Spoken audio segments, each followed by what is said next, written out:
Hello, hello, hello. My name is Dr. Liz Wangari Geshimo, a clinical psychologist based in Kenya. Thank you so much for tuning into this channel, Mugikoyo by Ancestry, Understanding Mental Health. So, the topic of discussion today is what is called adverse childhood experiences. Adverse childhood experiences.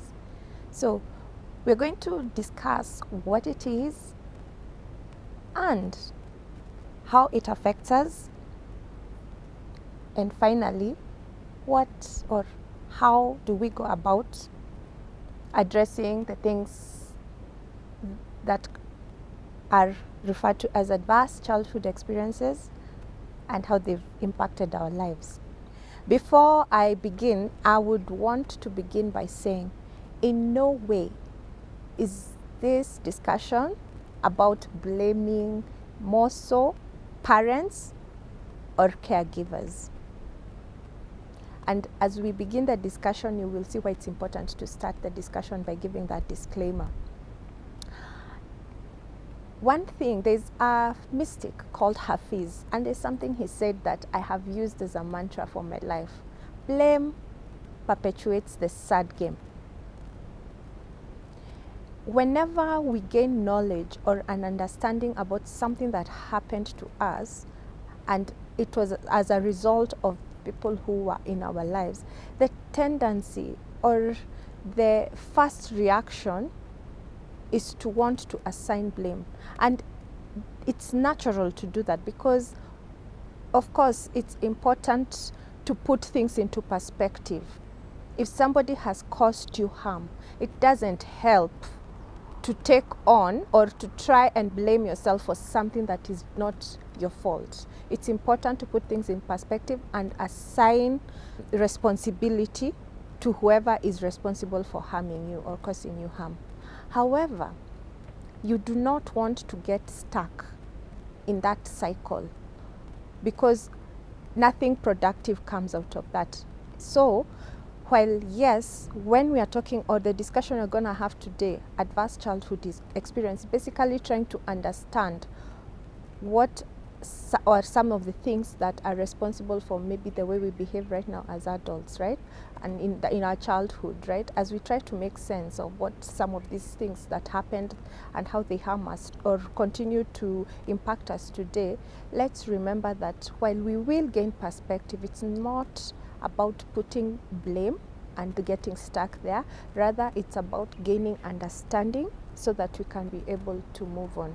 Knowledge gives us tools to help us remove ourselves from certain situations and to get ourselves to a better position.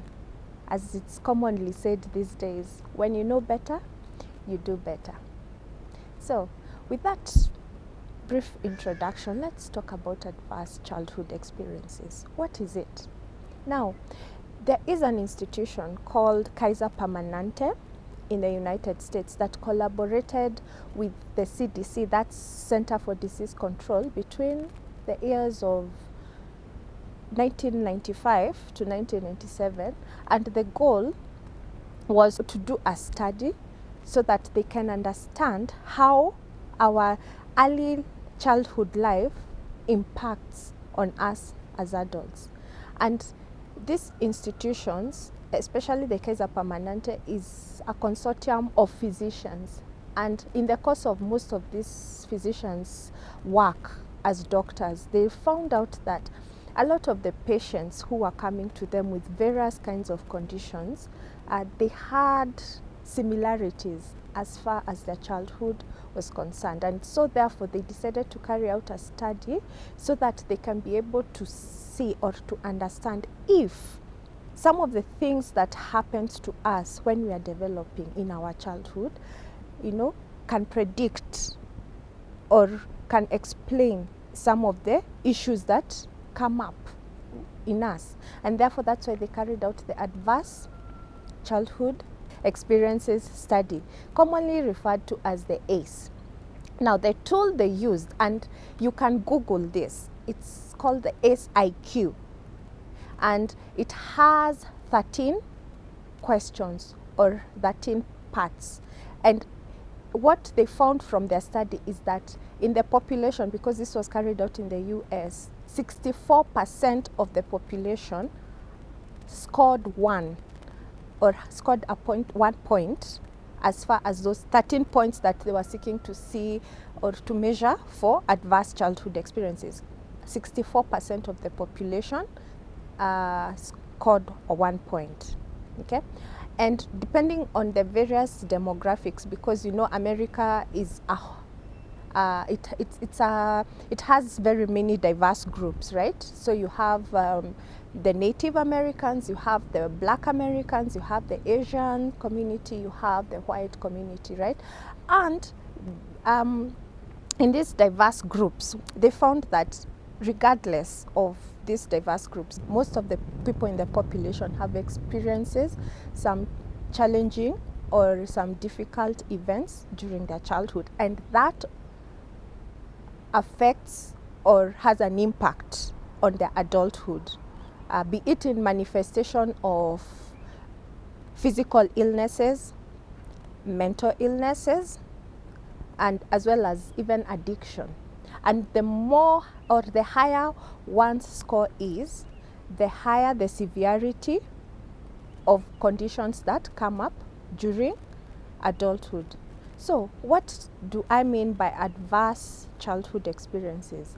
If you look at some of the things that were measured, you will see, if, for example, in your childhood, you experienced being shouted at, either by your parents or the adults that, or the primary caregiver that was taking care of you, if you were beaten, what is commonly referred to as spanking, okay?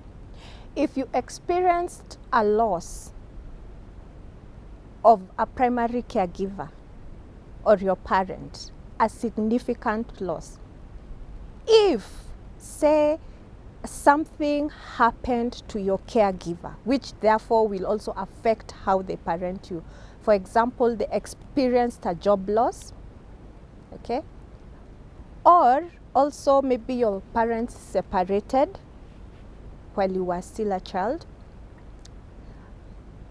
And it could also be because of maybe the nature of the job of your primary caregiver. You're constantly having to move from one place to another and so on and so forth, okay?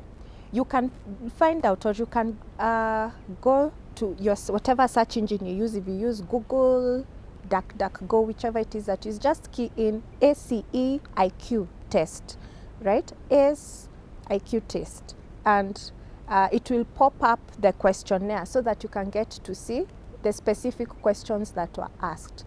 And from the questions that were asked, what was discovered is that for people who had an ACE score of higher than 1, you find that they're the ones who are manifesting with a lot of issues in adulthood.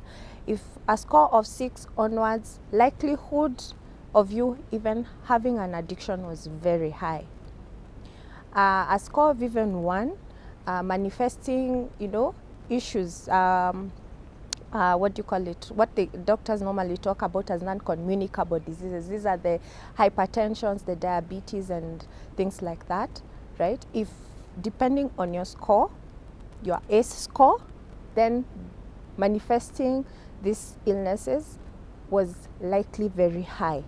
And therefore, why was this study important, or what does it mean to us? When you look or observe yourself, how do you, for example, deal with conflict in your relationships?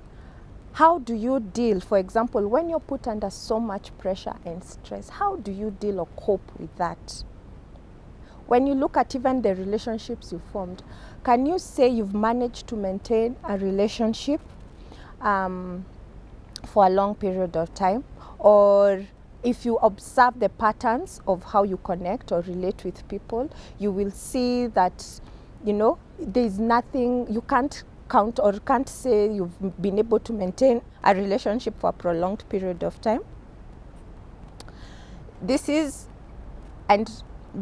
could be as a result of what happened to you in childhood. There's a researcher called Bruce Lipton, and he wrote a book on the book is titled Biology of Belief. And basically in that book he states that between the ages of 0 to 7 years, this is a very significant period of your life, and whatever blueprint that is established at that stage of your development will determine how you will be able to regulate yourself, or how you will be able to be as an adult. The blueprint that you put, or that is established at that stage. And therefore then you can see why in these ACE studies they were able to correlate someone, for example, not being able to form healthy relationships and connect it to something happening to them in childhood. And these adverse conditions or these experiences, what do they do to you? What happens is that with every condition that happens to you as a child, you don't have capacity to take care of yourself. You don't have capacity to be able to, do much for you. You are dependent. And so if you are to develop in a healthy way, you require a safe environment in order for you to be able to do that. And so if something or your body registers anything as a danger, what you tend to do, or what has been shown, is that you kind of dissociate or detach from yourself, right? And that is for survival purposes. And so when that detachment happens, it means you will be, anything that you do, it's like you've gone into survival mode, right? And with that, then it means that everything or anything about your behavior is very unconscious. So for example, if you're yelled at as a child, you interpret that, I need to make sure that this doesn't happen again, because if this happens, then it means this adult will abandon me and I won't have someone to take care of me, and that is not good for me because I need to survive. So that can manifest in two ways. You either withdraw, which means you become very agreeable. Everything is yes. And while at that time might serve you, because again, you will not be in trouble, the caregivers will be able to take care of you. But now when you become an adult, what will happen is that you find that you are this person who doesn't know how to say no, who doesn't have boundaries, right? So while yes, becoming agreeable as a child served a purpose, but as an adult, you see that way of being does not necessarily work in your best interest, isn't it, right? So I want us to understand that a lot of what, or some of the behaviors that we exhibit right now may be as a result of something that happened in our childhood. And it's important for us to sit with ourselves and ask ourselves questions, right? Ask ourselves questions. The way, for example, I find myself, I take things maybe so personally. When someone says something to me that, or maybe someone criticizes me, right? I internalize that, as maybe they're saying that I'm not good enough or I'm not worthy, things like that, right?